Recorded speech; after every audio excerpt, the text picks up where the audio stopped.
इस पूरे जांच के क्रम में यूके ट्रिपल एससी से भी एक प्रार्थना पत्र प्राप्त हुआ था, जिसको इंक्लूड किया गया कि इसमें जांच करके कार्रवाई की जाए। और प्राथमिक रूप से जांच करने के बाद पता चला कि यह एक सुमन नाम की जो लेडी असिस्टेंट प्रोफेसर है, इनके पास यह पहुंचा था, लेकिन कुछ संगठनों द्वारा, विभिन्न लोगों द्वारा उनको कहा गया कि इस मैटर को वो स्वयं देखें। ये एक इंडिविजुअल मैटर था। अब इन्वेस्टिगेशन में बस एक चीज जाननी रह गई कि सेंटर से कैसे वो 2-3 स्क्रीनशॉट जो है खींचकर भेजे गए।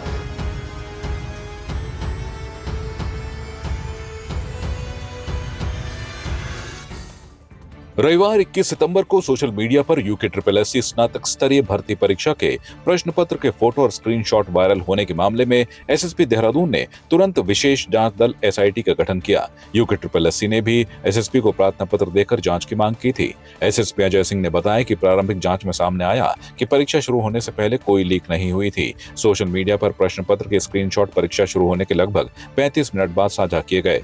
फोटो सबसे पहले टिहरी के असिस्टेंट प्रोफेसर सुमन के पास आया। खालिद मलिक ने इसे भेजा और उनकी बहन ने उत्तर मांगे। सुमन ने उत्तर उपलब्ध कराए, लेकिन बाद में कुछ संगठनों ने उन्हें पुलिस को न जाने कहा और स्क्रीनशॉट वायरल कर दिए।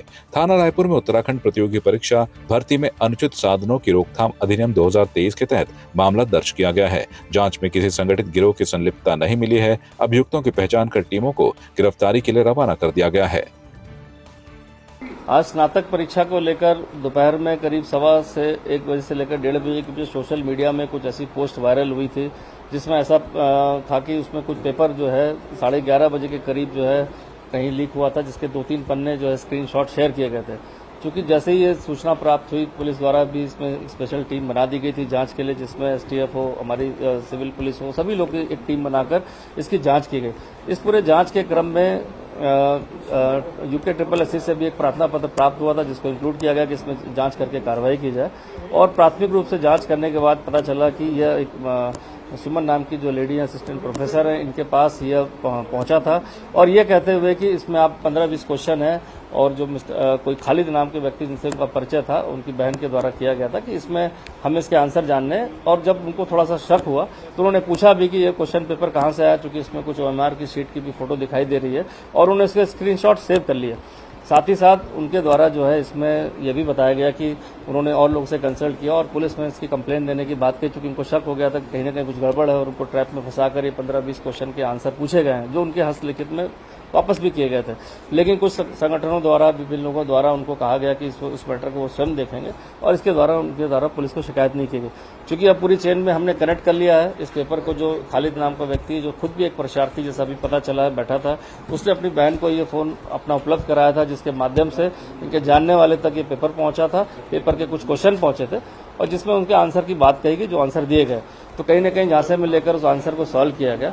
अभी तक पूरी इंक्वायरी और इन्वेस्टिगेशन में कहीं भी कोई संगठित रूप से कोई गैंग हो या ऐसा कोई षड्यंत्र हो, क्योंकि जिस हिसाब से पेपर को सॉल्व करने के लिए एक महिला को घुमा फिराकर इनडायरेक्टली क्वेश्चन का आंसर पूछे गए, तो ये प्रतीत होता है कि कहीं ना कहीं ये एक इंडिविजुअल मैटर था। अब इन्वेस्टिगेशन में बस एक चीज जाननी रह गई कि सेंटर से कैसे वो 2-3 स्क्रीनशॉट जो है खींचकर भेजे गए, क्योंकि ये लगता है कहीं ना कहीं सेंटर पर जो इन्विजिलेटर या अन्य जो कर्मचारी काम करते हैं वहां पर, वो कहीं ना कहीं कॉम्प्रोमाइज हुए और इस माध्यम से जो है परीक्षार्थी द्वारा ये 3-4 पेज के कुछ क्वेश्चन जो भेजे गए।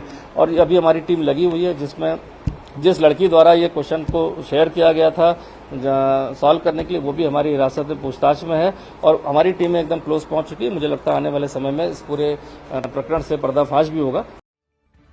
मसूरी के शहीद भगत सिंह चौक पर युवा कांग्रेस और एनएसयूआई कार्यकर्ताओं ने UK triple SC paper leak मामले को लेकर जमकर प्रदर्शन किया है। कार्यकर्ताओं ने मुख्यमंत्री पुष्कर सिंह धामी और उनकी सरकार के खिलाफ नारेबाजी करते हुए पुतला दहन किया। प्रदर्शनकारियों ने आरोप लगाया कि सरकार के नाक के नीचे करोड़ों की नौकरियां बिक रही हैं और जवाबदेही का नामो निशान नहीं है। युवा कांग्रेस के प्रदेश महामंत्री जगपाल गुसाई ने परीक्षा रद्द करने यूके ट्रिपल एससी अध्यक्ष से इस्तीफा लेने और उच्च स्तरीय जांच की मांग की है। इस प्रकार से आप देख रहे होंगे पूरे प्रदेश भर में आज जो छात्रों के अंदर, युवाओं के अंदर जो गुस्सा है, आपने देखा होगा कि हाकम सिंह को पहले उत्तराखंड सरकार ने गिरफ्तार करा था, उसके बाद वो छूट के जब बाहर आए, और कल आपने देखा कि एसटीएफ की टीम ने कल रात उनकी गिरफ्तारी करी। लेकिन मैं समझता हूँ वो गिरफ्तारी पूरी प्लानिंग थी। और आपने देखा होगा कि 11 बजे एग्जाम शुरू होता है और 11:35 पे वो पेपर आपके व्हाट्सएप पे वायरल होने लग जाता है। तो ये उत्तराखंड सरकार पे सवाल खड़ा होता है कि 11:35 पे वो पेपर कैसे लोगों के व्हाट्सएप पे वायरल हो रहा था। और हम आज यहाँ पर युवा कांग्रेस और एनएसयूआई के जितने भी यहाँ पे साथी हैं वो यहाँ पर विरोध प्रदर्शन कर रहे हैं। हम यूके ट्रिपल एससी के अध्यक्ष से इस्तीफे की मांग करते हैं। प्रदेश के जो मुख्यमंत्री हैं, जो धाकड़ धामी के नाम से उनके दल के लोग उन्हें जो बुलाते हैं, मैं कहना चाहता हूँ कि धाकड़ धामी की धाकड़ आज कहीं नहीं दिख रही है। और आप देख रहे होंगे कि प्रदेश में लगातार 15-15, 20-20 लाख रुपए में हाकम सिंह के हाकिम यहाँ पर पेपर बेचने का काम कर रहे हैं। इसके खिलाफ यहाँ पर आज मसूरी में यहाँ के युवाओं ने, यहाँ के स्टूडेंट्स ने, यहाँ के छात्रों ने आज ये विरोध प्रदर्शन करा है। और कल से मैं समझता हूँ पूरे प्रदेश भर में ये प्रदर्शन और तेजी से बढ़ेगा। जड़ीपानी क्षेत्र में लगातार हो रहे भूस्खलन ने लोगों की जिंदगी खतरे में डाल दी है। 15 सितंबर की रात भारी बारिश के बाद शुरू हुआ जमीन धंसना अब भी जारी है। रोजाना जमीन 2 से 3 फीट नीचे जा रही है। सड़कें दरक चुकी हैं और घरों की दीवारें भी खतरे में हैं। अब तक न भू वैज्ञानिक टीम पहुंची है और न ही राहत कार्य शुरू हुआ है। लोगों का आरोप है कि प्रशासन निष्क्रिय है। देखिए, ग्राउंड फ्लोर पर कुछ नहीं है। हमारे यहाँ जो आपदा आई थी वो 15 की रात को आई थी, यानी कि आज हमारे को लगभग हमारी 21 तारीख हो चुकी है। इन 4-5 दिनों में कुछ नहीं हुआ है। सब लोग निरीक्षण ज़रूर कर रहे हैं, आ ज़रूर रहे हैं, परंतु ग्राउंड फ्लोर पर कुछ नहीं है। और दूसरी रही बात इसकी कि अगर भगवान ना करे दोबारा ऐसी बारिश हो जाए तो आप तब आकर के यहाँ पे कुछ करेंगे या हमारे हाथों में चेक थमा करके चले जाएंगे। तो आप लोगों से विनती है कि आप लोग आइए, आप लोग यहाँ का प्रशिक्षण कीजिए, क्या हो सकता है क्या नहीं हो सकता है। हमारे जो घर हैं वो इस कगार पे हैं कि एक बारिश आएगा तो सब कुछ चला जाएगा। हम लोग कहाँ जाएंगे? हमारे छोटे छोटे बच्चे हैं, हमारा परिवार है, हम 20-25 लोग यहाँ रहते हैं। तो इन 20-25 लोगों की जान की कोई वैल्यू नहीं है। आप आइए, आप काम कीजिए और यहाँ पर जितना जो हमारे घर है एटलीस्ट उनको तो आप रिकवर कर सकते हैं। जो हमारा आने जाने का रास्ता हम लोगों को पैदल आना पड़ रहा है, पैदल जाना पड़ रहा है, रिस्क लेकर के गाड़ी निकालनी पड़ रही है, आप उसके ऊपर थोड़ा सा ध्यान दीजिए। जितने भी लोग रह रहे हैं सारे के सारे उस दिन से परेशान हैं और इन सब की सबसे पहले प्राथमिकता ये है कि हमारे भवनों की, हमारे घरों की, जान माल की और हमारे रास्ते की सबसे पहले सुरक्षा की जाए। प्रशासन कोई भी उपाय अपनाए, पहले हमें ये आश्वासन मिल जाए, हमें दिखाई पड़े कि यहाँ पर कुछ सुरक्षा प्रबंध किए जा रहे हैं। यदि सुरक्षा प्रबंध नहीं होंगे तो बस्ती का पूरा इलाका ही किनारे से ढहता जाएगा। भगवान ने करेगा कोई ऐसी दूसरी बारिश होती है उसमें हम सब परेशान हो जाएंगे। रात को कोई सो नहीं पा रहे हैं, परेशान हैं। आए दिन लोग आ रहे हैं, प्रशासन भी आ रहा है देख, लेकिन सबसे बड़ी जो प्राथमिकता हमारी है भवनों की सुरक्षा, जान माल की सुरक्षा और रास्ता जो हमारा डैमेज हो रखा है इसको सबसे पहले हमें एनी हाउ प्रथम दृष्टया से किसी तरह से बनाया जाए, इसे बनाया जाए। विशेषज्ञों की टीम है, प्रशासन है, वो सब आके देखे कि किस तरह से इसको सुदृढ़ किया जा सकता है ताकि इसका प्रभाव बस्ती पे कतई न पड़े। बात निश्चित है कि हमें यदि प्रशासन हमारी देखभाल नहीं करता है हम बेघर हो जाएंगे, मजबूरन हमें जो है आंदोलन करना ही पड़ेगा। इसके लिए हम लोग मजबूर हैं और हमारे पास कोई रास्ता नहीं है। घर हम छोड़ नहीं सकते, इतने पुराने घर हैं यहाँ पर, इतनी पुरानी बस्ती, कहाँ जाएंगे, कैसे जाएंगे, क्या खाएंगे, कहाँ रहेंगे। बिल्कुल पूरा एरिया दरक रहा है जी, सारा जा रहा है, सड़कें भी फट रही हैं और क्या कहना क्या चाहेंगे। हम लोग तो यहाँ पर रह बड़ी मुश्किल से रहे, बहुत दिक्कतें आ रही हैं। आने को सब आ रहे हैं, अध्यक्ष भी आए हैं, मंत्री जी भी आए हैं, एसडीएम साहब भी आए हैं, नहीं, पर ग्राउंड फ्लोर कोई काम तो ऐसा हो नहीं रहा, ना कुछ दिखाई दे रहा। आपदा प्रबंधन का कोई आदमी यहाँ पर अब तक आया नहीं है जी, ना ही कोई काम शुरू हुआ है। ये तब करेंगे जब कोई कैजुअली हो जाएगी या कोई हो जाएगी। कैजुअली तो हो ही चुकी है, खैर उसमें तो चलो पहले हुई, कोई वो नहीं है, पर अब तो कम से कम आके लोग कोई काम करें, कुछ देखें उससे यहाँ पे आके। परेशान आप लोग बहुत परेशान है, छोटे छोटे बच्चे हमारे, रात को बारिश, थोड़ी सी बारिश होती है तो हम लोग उठ के बैठ जाते हैं और फिर बाहर आके टॉर्च लगा के देखते हैं क्योंकि बिजली चली जाती है यहाँ पे, तो टॉर्च देखते हैं आके यार ये सड़क कितनी फट रही। वो डेली मतलब जब बारिश होती है तो वो 2 से 3-4 इंच रोज सड़क जाती है। बस बहुत डर है, बस रात दिन हम तो बैठे रहते, बस है कि अभी बारिश लगेगी तो बस हम तो रात, छोटे छोटे बच्चे हैं हमारे साथ हैं, बच्चों को भी अपना आप भी खतरा है, सबको खतरा है, घर तक में दरार आगे हमारी। बस हम ये चाह रहे हैं कि बस बढ़ रहा है ये ना, बस लगातार खुलते जा रही, दरारी खुलते जा रही, बढ़ते जा रहा। हम ये चाह रहे हैं कि बस इसे कोई जल्दी कर दो। इतना लोग तब से आ ही रहे, सभी आ रहे, पर अब तक कुछ नहीं हुआ। और कुछ 1 मिनट में अभी क्या है, हम सारे चल जाएंगे, अभी फिर क्या करना है ये कि भाई तुरंत काम करना चाहिए, बस हम यही चाह रहे हैं। मैं यही कहना चाहूँगी कि बहुत डर है, बहुत ज़्यादा। इतने लोग आ भी रहे हैं पर तो हो तो कुछ नहीं रहा, कुछ भी नहीं कर रहे हैं अभी, कुछ भी नहीं। कोई हमें विश्वास दिला रहे हैं कि ये भी कुछ विश्वास हमें दिलाएं। और डर इतना है कि रात को बारिश हो तो तब भी डर है, दिन में अगर धूप हो तब भी डर है खिसकने का। बच्चे हैं छोटे छोटे हमारे, बहुत ज़्यादा दिक्कत में हम लोग, बहुत ज़्यादा दिक्कत में। NH 109 पर कोरब की टूटी सड़क अब राजनीतिक घमासान का केंद्र बन गई है। बागेश्वर में कांग्रेस कार्यकर्ताओं ने केंद्रीय राज्य सड़क परिवहन मंत्री अजय टम्टा का पुतला दहन किया। कांग्रेस का आरोप है कि 1.5 साल से सड़क मौत का जाल बनी हुई है, मरीज अस्पताल नहीं पहुंच पा रहे हैं और किराए आसमान छू रहे हैं। अल्मोड़ा पूरे डिस्ट्रिक्ट की और बागेश्वर की और पिथौरागढ़ की और चंपावत की सारे लोगों की वो एक बहुत महत्वपूर्ण कड़ी है जो जोड़ती है। और उसमें हमने बहुत तेज गति के साथ, क्योंकि अचानक से आई आपदा है, कोई मानव जनित आपदा नहीं है, और वो आपदा सबके आंखों के सामने आई है। और जब वो आपदा आई तो तुरंत तत्काल हमने उसमें टेक्निकल सुपरविजन कराया विशेषज्ञों के माध्यम से। फिर भी हमने अपने काम को किसी प्रकार से जारी रखा और हमने नीचे की वैली साइड को बनाया, जिससे हमारी रोड रुकी रही और ट्रैफिक भी चलता रहा। उसके बावजूद भी मनोज तिवारी जी और कांग्रेस के माध्यम से धरना प्रदर्शन किया गया, लगातार किया गया, जबकि काम की शुरुआत हो रही थी। इस काम को धरना देकर के मनोज तिवारी जी ने रोका। अगर उनको कोई समस्या थी उस काम से, तो वो एक विधायक हैं, वो लिख करके दे सकते थे, वो कोई और प्रोविजन करा सकते थे, मगर उन्होंने उस काम को तत्काल बंद कर दिया। और इसका मेरा सीधा आरोप मनोज तिवारी जी पर है। जो हमारा दूसरा अप्रोच हम रोड बना रहे थे, उसको क्यों रोक दिया गया? आज 15 तारीख को वो काम कंप्लीट हो जाता। केंद्र के अभी वर्तमान में जनता ने उनको लोकसभा में चुनाव जिताकर भेजा, और केंद्र के केंद्रीय राज्य सड़क परिवहन मंत्री जी, जो कि स्वयं में अल्मोड़ा और जनपद बागेश्वर के निवासी हैं, उनके द्वारा आज तक का उस सड़क का एक उचित व्यवस्था नहीं की गई है। और जो भी वहाँ पर को जो प्लम कंक्रीट और जो व्यवस्था वहाँ पर की गई है, उस पर भी क्रैक्स वगैरह डेवलप हो गए हैं।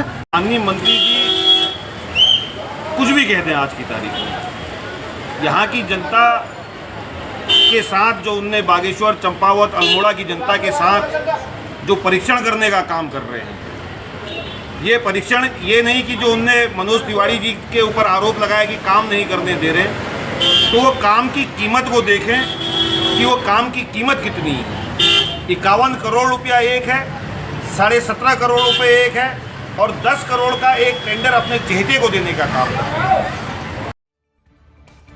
रामलीला ग्राउंड में स्वच्छता ही सेवा पखवाड़ा स्वस्थ नारी सशक्त परिवार अभियान के अंतर्गत विशेषज्ञ स्वास्थ्य शिविर का आयोजन किया गया। शिविर का संचालन मुख्य चिकित्सा अधिकारी पौड़ी गढ़वाल डॉक्टर शिव मोहन शुक्ला और जिला नोडल अधिकारी डॉक्टर पारुल गोयल के निर्देशन में हुआ।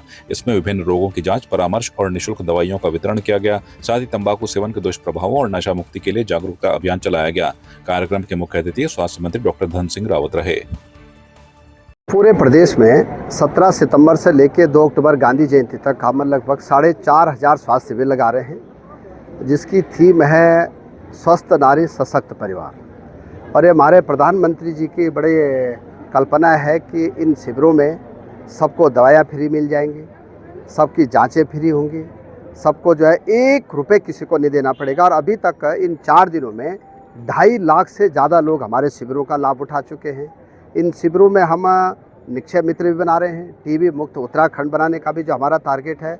और आप देख रहे होंगे कि आज भी जो है लगभग 500 से ज़्यादा लोग इस शिविर में आए हैं। और मैं कह सकता हूं कि पूरे प्रदेश में बहुत अच्छा रिस्पांस शिविरों का है। और जितने गरीब लोग हैं, सब लोग मोदी जी को दुआ दे रहे हैं कि हमारा देश के प्रधानमंत्री जी स्वास्थ्य के क्षेत्र में बहुत अच्छा काम कर रहे हैं। अभी 220 डॉक्टरों की हमने नियुक्ति की है, और 280 डॉक्टरों की अभी हम 2 महीने में नियुक्ति और करने जा रहे हैं। और हमारे सीएमओ साहब ने हमसे 25 डॉक्टर और मांग रखे हैं, लेकिन मैं 40 डॉक्टर पौड़ी जिले को और देने वाला हूं। सभी सीएमओ से मैंने पूछा है, और अब डॉक्टरों की कमी कहीं भी नहीं रहेगी। ना नीति में भी हमने डॉक्टर भेज दिया है, माणा में भी डॉक्टर भेज दिया है, मुनस्यारी में भी डॉक्टर भेज दिया है। जितने दूरस्थ इलाके होंगे, आपने देखा होगा भी कि लगभग 180 दूरस्थ स्थानों पर हमने डॉक्टरों की नियुक्ति की है। भारतीय जनता पार्टी पूरे देश में 17 सितंबर से 2 अक्टूबर तक सेवा पखवाड़ा मनाने जा रही है, जिसके तहत सबसे पहले स्वच्छता अभियान चला, फिर रक्तदान शिविर अभी भी चल रहा है। और आज जैसे आपने देखा होगा स्वास्थ्य शिविर पौड़ी जिले का, अब जैसे आप देख रहे होंगे आज पौड़ी जिले का जिला स्तरीय स्वास्थ्य शिविर यहाँ श्रीनगर के रामलीला मैदान में लगा हुआ है। यहाँ पे आपने देखा होगा एसडीएम महोदया यहाँ पे थी, सीएमओ यहाँ पे थे, डायरेक्टर स्वास्थ्य विभाग के यहाँ पे थे, स्वास्थ्य एवं चिकित्सा शिक्षा मंत्री डॉक्टर धन सिंह रावत जी के द्वारा इस स्वास्थ्य शिविर का उद्घाटन किया गया। सभी लोग यहाँ पे लाभ ले रहे हैं। अभी तक लगभग 250 से 300 के बीच में रजिस्ट्रेशन हो चुके हैं, अभी भी लाइन लगी हुई है। काफ़ी लोगों ने निःशुल्क यहाँ पे फ़ायदा लिया है। जी हाँ, जो ये स्वास्थ्य पखवाड़ा मनाया जा रहा है, और जो ये 15 दिन का जो है 17 तारीख से और 2 अक्टूबर तक का जो ये समय मिला है, और पूरे पौड़ी ज़िले में जो हमें ये लक्ष्य मिला है कि अधिक से अधिक जो है जगह पर ये स्वास्थ्य सेवा शिविर करवाए जाएं। और इन शिविरों के माध्यम से जनता की समस्त जो है बीमारियों को मुख्यतः जो है नारी स्वास्थ्य पर जो फोकस किया गया है, टीबी पर फोकस किया गया है, एनीमिया पर फोकस किया गया है, पोषण पर फोकस किया गया है और इन सभी विषयों को मिला करके साथ ही जो है हमें जीवन शैली को जो है कैसे जो है अच्छी जो है जीवन शैली अपनाएं, क्या किस तरीके से अच्छा पोषण जो है अपनाएं, इस विषय पर भी जो है हम जनता को जागृत कर रहे हैं। ये स्वास्थ्य सेवा पखवाड़ा में जो हम 2 हफ्ते का कैंप चला रहे हैं उसमें आज ये 5वां दिन है। ये कैंप हमारा मेडिकल कॉलेज की तरफ से ऑर्गेनाइज किया गया है और अभी तक हमने लगभग 18,000 लोगों का जो है सहभागिता इसमें रजिस्टर की है। इस कैंप में हमारी बहुत सारी सेवाएं हैं, ब्लड डोनेशन है, ब्लड रजिस्ट्रेशन है, निश्चय मित्र बनाने का है, एनसीडी के तहत हमारी ब्लड प्रेशर और जो है डायबिटीज़ की स्क्रीनिंग भी हो रही है। सभी तीनों प्रकार के कैंसर, ओरल, सर्वाइकल, ये सभी जो है उनकी भी स्क्रीनिंग की जा रही है। यहाँ पर हमारे सभी विशेषज्ञ उपलब्ध हैं। इस शिविर का ये मान है कि रजिस्ट्रेशन शुल्क किसी भी प्रकार का शुल्क नहीं लिया जा रहा है।